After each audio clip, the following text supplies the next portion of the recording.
When I began in ministry 35 years ago as a young green minister fresh out of school, I did not like doing funerals. Being surrounded by the deep grief of people around me, some of whom I didn't know, really made me uncomfortable. I'd never experienced real grief in my life. I'd studied it in ministry training. We learned the stages of grief and the personal, individual nature of it, how everyone goes through grief in their own unique way, even though they pass through these same stages. I learned all the things that people say at times like that really aren't helpful to the people going through them, and so I tried to avoid saying those things. But it was all academic. It was the subject of books and classroom study, information to be used to try to help people. Everything changed for me one fall morning 20 years ago. My grandfather on my mother's side had been very sick for a long time. I was really close to Granddad Corky and Granny Ease. We sometimes stayed with them for long periods in the summers. So many memories that are cherished. I loved the huge country meals my grandmother could fix on that little stove in her little kitchen. And when I talk about big meals, I'm talking about 2 kinds of meat, 5 different vegetables prepared from the vegetables my granddad grew in the garden out behind the house, 2 kinds of bread, more than 1 dessert, all off that little stove. I remember the excitement of riding the train up the mountain with my granddad. He was a brakeman on the L&N train line, and there's just something fascinating about trains to little boys. I see it now with my own grandson, and the excitement of actually riding one is just sort of frozen in my memory.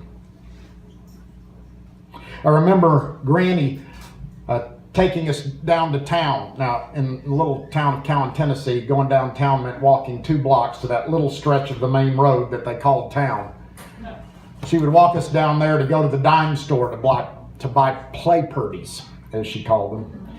If you're too young to know what a dime store is, think dollar store before inflation.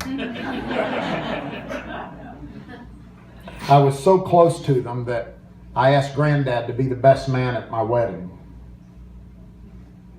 When he became sick with kidney failure, we knew it was only a matter of time. It took a long time. And it was really hard on Granny.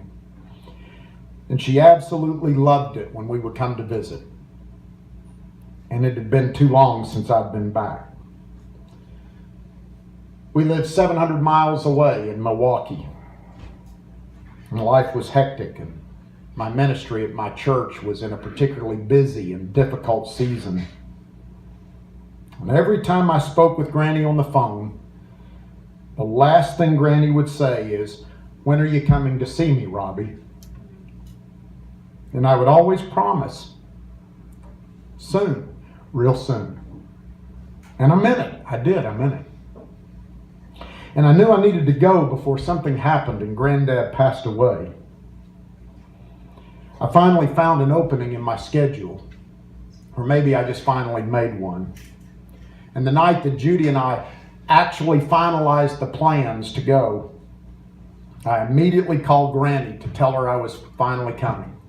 I knew she'd be excited. I wanted to hear her voice. Granddad answered the phone, and he said Granny had gone to bed already, was asleep. So I just chatted with Granddad for a little while. And then I told him to be sure to tell Granny in the morning that I was coming, and said goodbye. The next morning, the phone rang. It was my mom. She'd been crying. She said she had bad news. This was the call we'd all expected. I braced for the news that Granddad had died. But Mom said it was Granny. Granny had died in her sleep. I didn't know how to make sense of what I was hearing. Granny? Did you say Granny, not Granddad? I mean, we were all prepared for Granddad to die. In fact, we knew in the end it was going to be merciful. But Granny seemed fine. I mean, she had some health problems, but I thought she was okay. Granddad was supposed to die, not Granny.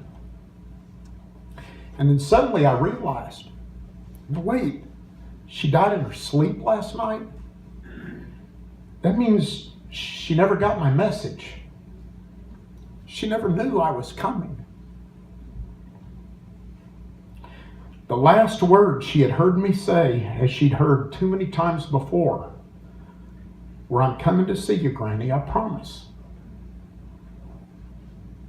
But she died not knowing I really was going to keep that promise. A place of deep pain began to open up inside me, something I'd never felt before. The next couple of days were a blur as we hurriedly made plans to leave. I'd always prided myself on being something of a stoic, and I tried to maintain my stoicism. If I thought about it, I couldn't make sense of what had happened or of what I was feeling, and so I tried to push the thoughts aside and press the emotions down. But my stoicism was cracking. When I got to the funeral home, I quickly greeted some of the family members gathered in the lobby. I don't really remember who was there. Something inside was demanding that I get to Granny. And so I hurried past the family and down the aisle of the chapel to the open casket that was waiting in front. When I saw her sleeping there, I fell over the casket weeping. I'd never cried like that in my life. And I kept apologizing. "I'm so sorry. I'm so sorry I didn't come sooner, Granny. I'm so sorry." I can still remember hearing the voice of my brother behind me saying, "He hasn't had a chance to grieve." He was right. But that was suddenly all changing. I don't remember much else after that. About all I remember is Granddad sitting by the grave as they buried Granny on a bright sunny day. And I remember some of the grief. And the days and months that followed, the stages of grief moved from the stuff of my textbooks to the stuff of real gut-wrenching life. It was real. It was intense. All the things I'd studied and observed and explained to others were now happening inside me. I was on that same roller coaster ride of emotion that I tried to help others ride. I rode from pain to numbness to pain and back to numbness. I found myself crying out, "Why? Why that night? Of all nights, that night? Why, when I was finally keeping my promise, when I even called to tell her, did she have to die before she even got my message? Why did she have to die without knowing I'd even called? It just made no sense. Why that night?" But I didn't expect an answer. It wasn't part of my faith to believe that everything happens for a reason. I'm not knocking anybody else's. It just wasn't part of my faith. Still, the unbelievable timing just seemed to demand some rational explanation beyond mindless chance. But no answer was all the answer I had. And I knew others had experienced much worse. I had preached funerals for people who had experienced much worse. But somehow, that didn't ease the pain. In fact, much of the stuff people say to you at times like that doesn't really seem to help very much. I had explained to others that over time the roller coaster of grief would subside. The grief would become more manageable, the pain less intense, and I found all that to be true. I've also told people that grief never really goes away. I found that to be true too. Even 2 weeks ago, when we visited the graves of Granny and Granddad, and I stood beside my mom and cried again. So now, when I speak at funerals, even for those I don't know, I find them to be moving, personal experiences. Not because I know the person who's passed, but because I know the grief of those who are crying.